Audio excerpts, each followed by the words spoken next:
que eu vou falar das lições que o chocolate do Grêmio trouxe para o Internacional. E eu quero deixar isso muito claro para todo mundo que está assistindo. Vamos lá, gurizada. Vamos para as coisas mais importantes que o Baldasso disse durante o dia, os cortes do Baldasso. Antes, presta atenção aqui. Tu tá com o nome sujo. Tu teve uma dívida expressiva, te atrapalhou, não conseguiu pagar e sujou teu nome. CPF negativado, CNPJ da tua empresa preso nas instituições de proteção ao crédito. E agora, o que tu faz? Ah, Baldasso, tem que pagar a minha dívida para voltar a ter crédito, para limpar meu nome. Não, tá bem, mas tu pode limpar o teu nome antes, pode limpar o teu nome agora, com a Life Assessoria. A Life Assessoria, através de uma ação rápida, segura e eficaz, vai limpar o teu nome. Então conversa agora com a Life Assessoria nesse WhatsApp que está aqui na tela, tá bom? Imagina, voltar a ter crédito para poder trabalhar até para pagar o que tu tá devendo. Fala agora com eles nesse WhatsApp aqui, tá legal? Qual é um dos vídeos meus mais vistos da história? Foi no dia que o Grêmio ganhou a Libertadores da América de 2017. No outro dia de manhã, os gremistas não queriam ver o vídeo dos caras da imprensa, nem de outros gremistas, queriam ver o que eu ia dizer. E eu acho isso maravilhoso, porque não adianta, estamos todos concatenados. Já vai ter alguém aqui no comentário, Baldasso, foca no Inter o caramba. Hoje o foco é no sarro, na gozação, na corneta, porque as coisas estão interligadas no Rio Grande do Sul, e quando não estiverem interligadas, quando acabar nossa rivalidade, acabou o futebol gaúcho. Acabou o dupla Grenal, acabou tudo. É evidente, eu fiz churrasco ontem. Eu fiz churrasco para acompanhar o Grêmio ontem, porque ontem era um jogo gostoso para secar o Grêmio, porque todo mundo imaginava. Mas eu vou dizer, todo mundo imaginava que o Grêmio tivesse possibilidade de tropeçar. Agora eu vou dizer uma coisa para vocês, vendo o jogo atentamente. Ah, é só porque o Flamengo é muito superior. Claro que o Flamengo é muito superior, mas teve mais coisa, tá? Qual era a estratégia do Grêmio para o jogo? O Grêmio foi para uma partida como se estivesse enfrentando o São Luís de Juí. Qual era a estratégia para marcar o Bruno Henrique? O Bruno Henrique desfilou, o Felipe Luiz, esses caras desfilaram em campo. O Grêmio ontem foi contra o que ele mesmo, o Grêmio, vinha sendo nos últimos jogos, e a gente dizia aqui, até fazia a referência pedindo isso pro Inter, que era entrega e tal. Ah, o Grêmio lutou, mas o seguinte, velho, jogadores muito abaixo da média, estratégia alguma do Renato. O Renato é responsável, sim, pela eliminação do Grêmio na Copa do Brasil, e convenhamos, o Grêmio está eliminado da Copa do Brasil. Então não foi só a superioridade do Flamengo. Agora, é um timaço, né, cara? É um timaço. Que time tem esse Flamengo? O Palmeiras ficou no meio do caminho nessa temporada, o Flamengo vai abocanhar tudo que tiver pela frente. Pode anotar aí. Cara, chances evidentemente tem, mas eu acho que essa relação ela se interrompe na medida em que nós não podemos achar que o Inter tem a qualidade que o Flamengo tinha ontem para ganhar de um Grêmio fora de casa. A gente tem que colocar os pés no chão.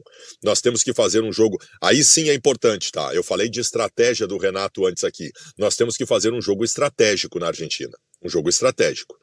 Eu não tenho problema nenhum de ir para a Argentina na próxima terça-feira para buscar a sobrevida, para buscar continuar vivo para o jogo de volta. É isso que eu quero. O River Plate nos seus domínios é muito forte, o River Plate é melhor que o Internacional, é melhor, tem jogadores melhores que os jogadores do Internacional. O Internacional está trocando de técnico e não conseguiu jogar bem na temporada ainda. Então nós estamos passando por um momento de transição e muito difícil.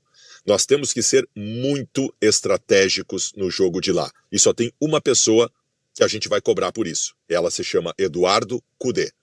É dele a responsabilidade completa, e será muito cobrado por isso, de uma estratégia convincente para que o Inter volte vivo da Argentina. Baldasso, o que é voltar vivo da Argentina? Voltar vivo da Argentina é ou ganhar o jogo, ou empatar o jogo, ou perder por no máximo um gol de diferença. Isso é voltar vivo da Argentina.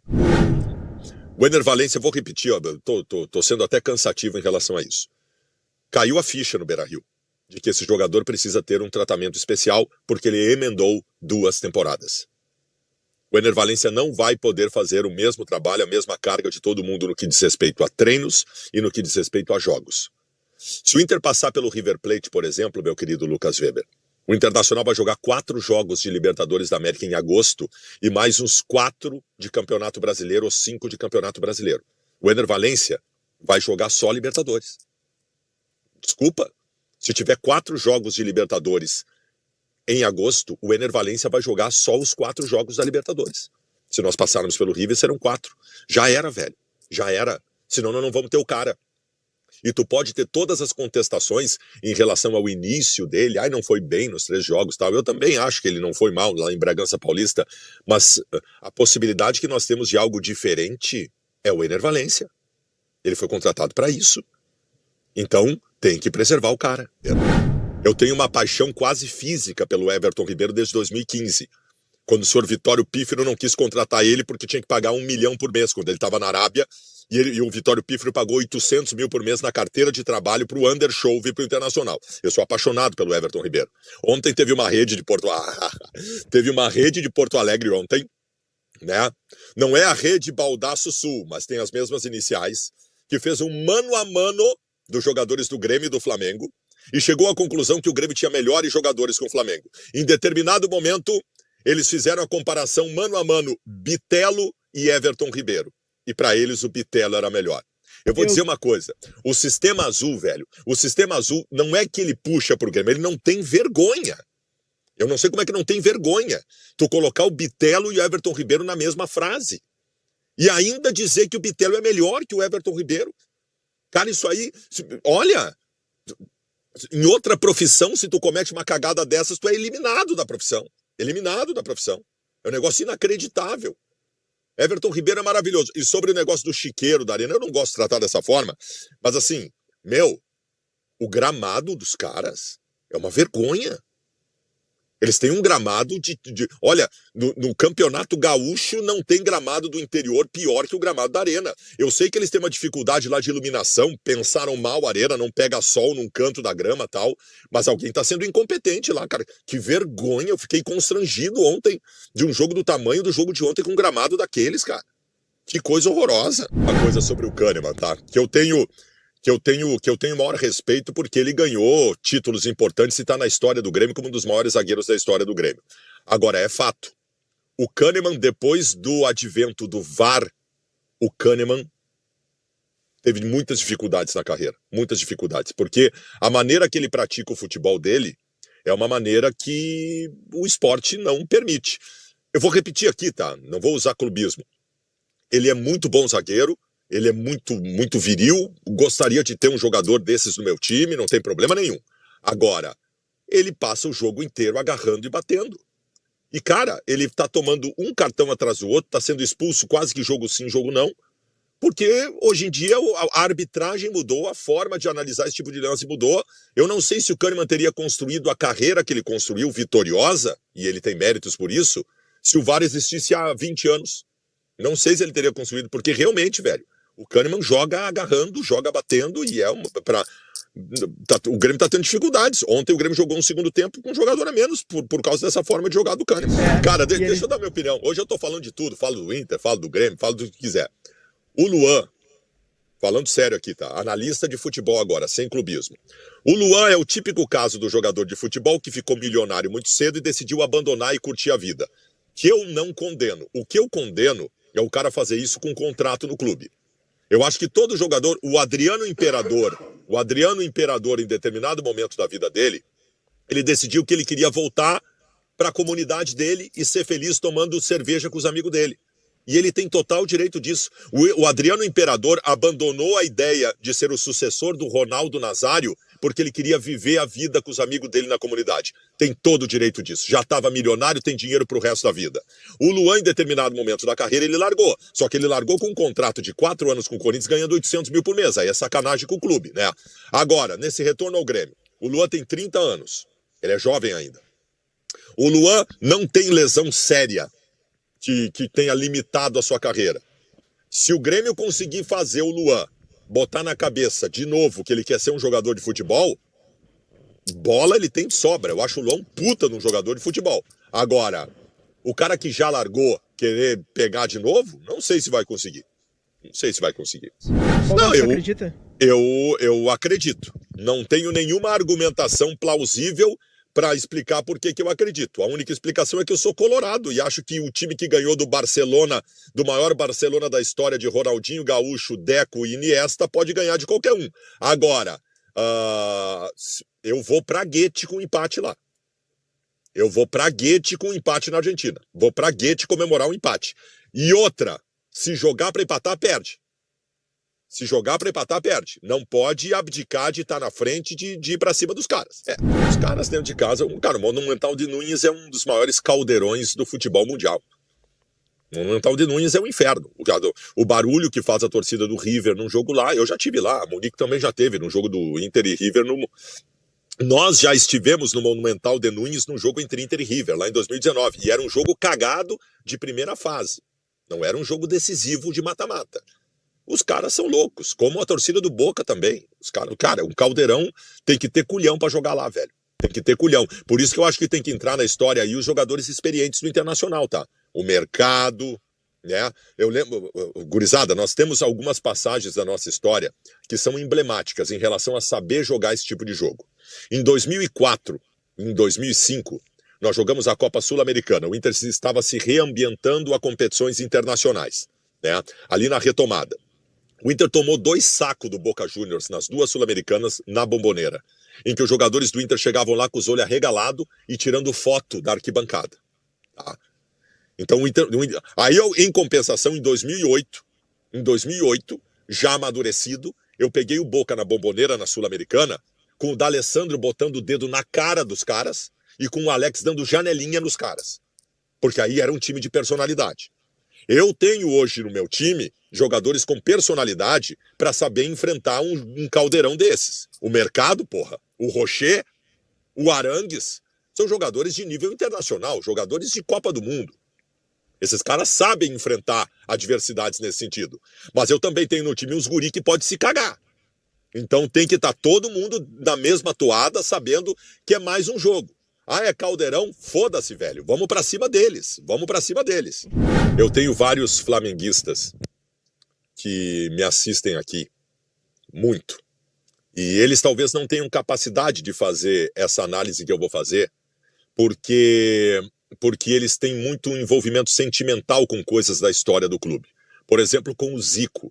O Zico é um dos maiores jogadores do Brasil de todos os tempos. O Zico é um emblema do Flamengo. E o Zico fez do Flamengo um outro time de futebol lá atrás. Agora, a história do Gabigol do Flamengo, a história do Gabigol no Flamengo é uma história, no mínimo, parecida com a do Zico. O Gabigol está em números, em participações, em presença em jogos decisivos do clube, próximo de superar Zico em importância na história do Flamengo. Eu sei que para os flamenguistas dizer isso é uma heresia, porque o Zico é um deus no Flamengo, e eu entendo isso. Eu também tenho os meus deuses no Internacional, mas o Gabigol está próximo de ser o maior jogador da história do Flamengo. O Gabigol está próximo de ser o maior jogador da história do Flamengo. É só pegar o que ele já fez, cara, e o que ele pode fazer ainda, né? O que ele pode fazer.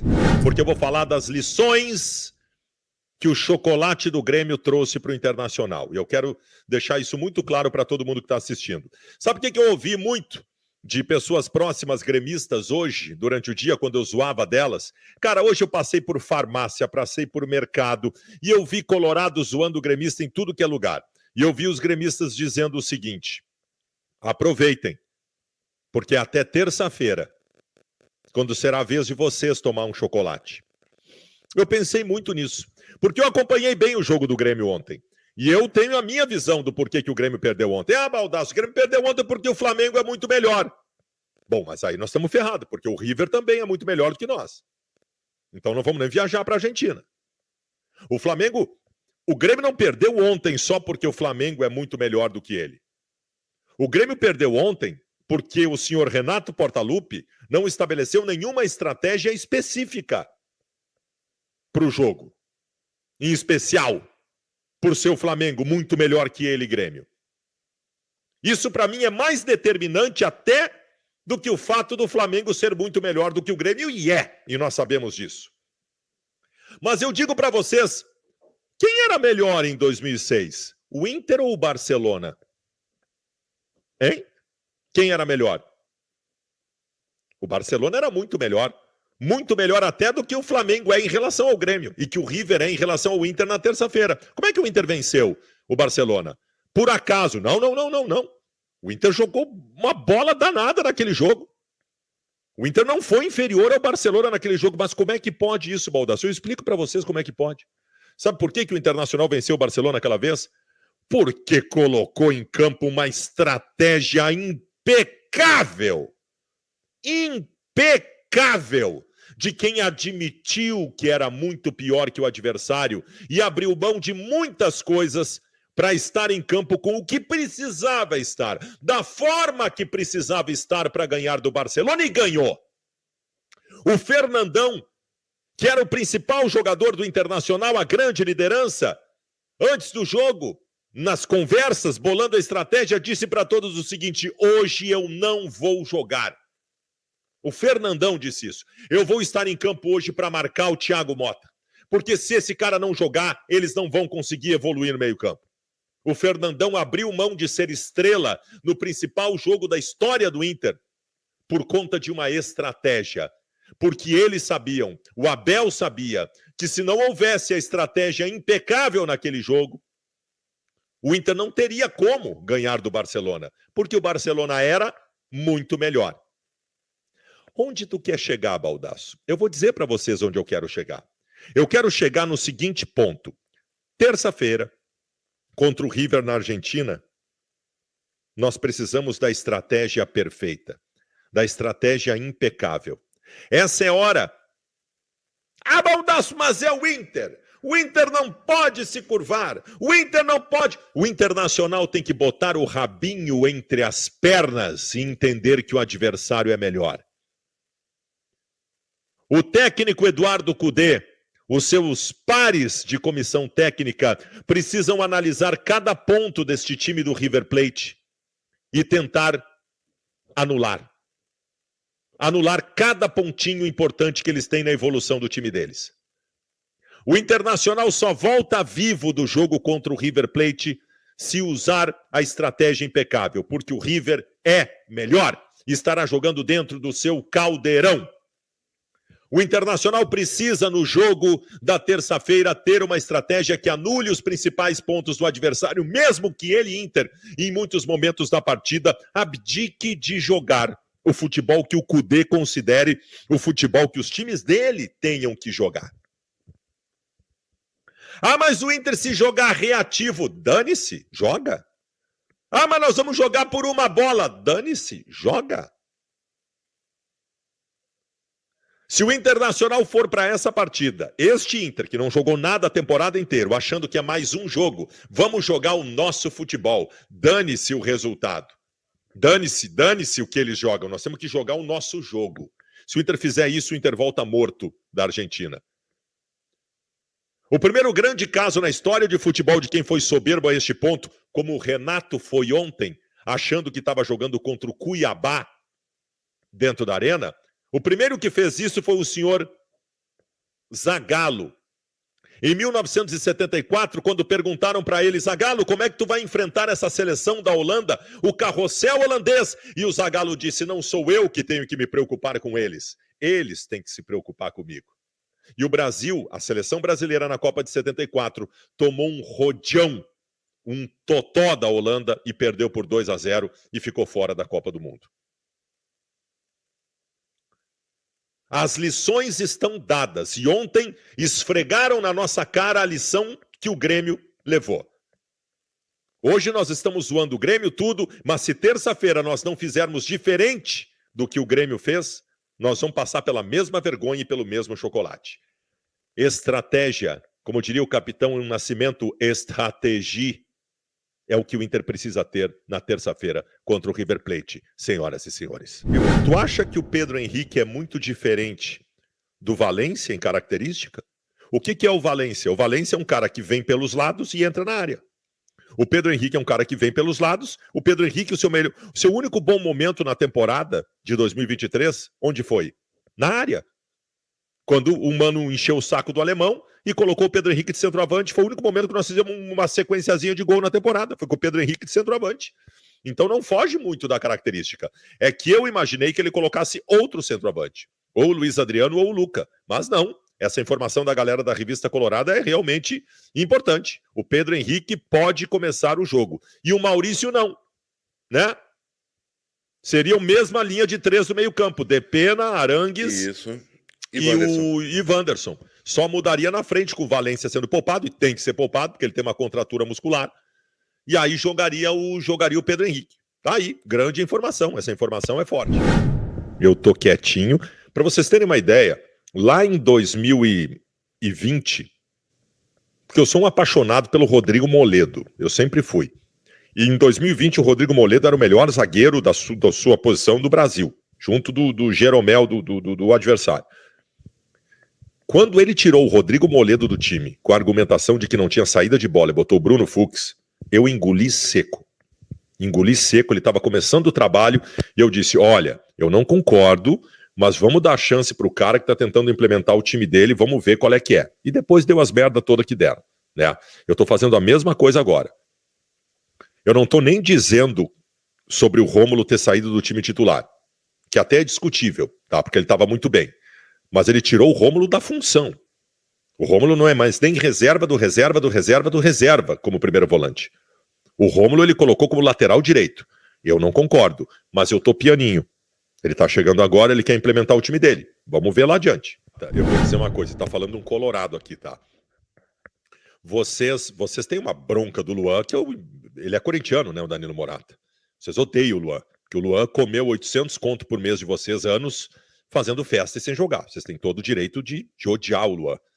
Mas, cara, eu vi hoje as imagens do Luan chegando. Foi bonito o que os gremistas fizeram hoje, tá? Foi bonito. Tinha uns 300 gremistas lá no aeroporto e essas coisas, pra mim, sabe por que eu acho que elas são importantes? Elas são um recado pro cara que tá chegando. Ainda mais um cara que se largou que nem o Luan. O Luan recebeu o recado da torcida do Grêmio hoje, né? Nós estamos aqui, olha quanto nós acreditamos em ti, agora é o teu.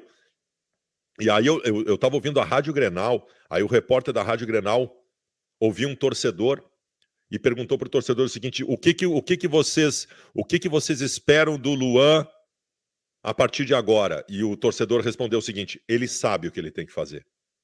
E é isso aí, é isso aí. Ah, o Luan, eu lembro na época, os caras que jogavam pipoca no Luan, depois do treinamento no Grêmio lá, o Luan era disparado o melhor jogador do Grêmio. Sabe qual era a bronca que os gremistas tinham do Luan lá no começo? É que o Luan não sujava o calção. O Luan não sujava o calção. O Grêmio chegou a um ponto, especialmente na época dos 15 anos sem título, que os gremistas se apaixonavam pelo Herrera, pelo Sandro Goiano, a garra tricolor, aquela bobajada. Aí chegou o Luan, que desfilava em campo, não sujava o calção, jogava uma puta de uma bola, e eles tinham bronca. Como assim? Cadê o carrinho na bandeirinha de escanteio? Como assim? E aí foi lá o Luan, em 2017, o Luan foi o melhor jogador da América. Era disparado o melhor jogador brasileiro. Os gremistas não estavam acostumados a jogar bola, né? Eles achavam que tinha que dar carrinho na bandeira de escanteio, que o Herrera que o Tcheco era ídolo.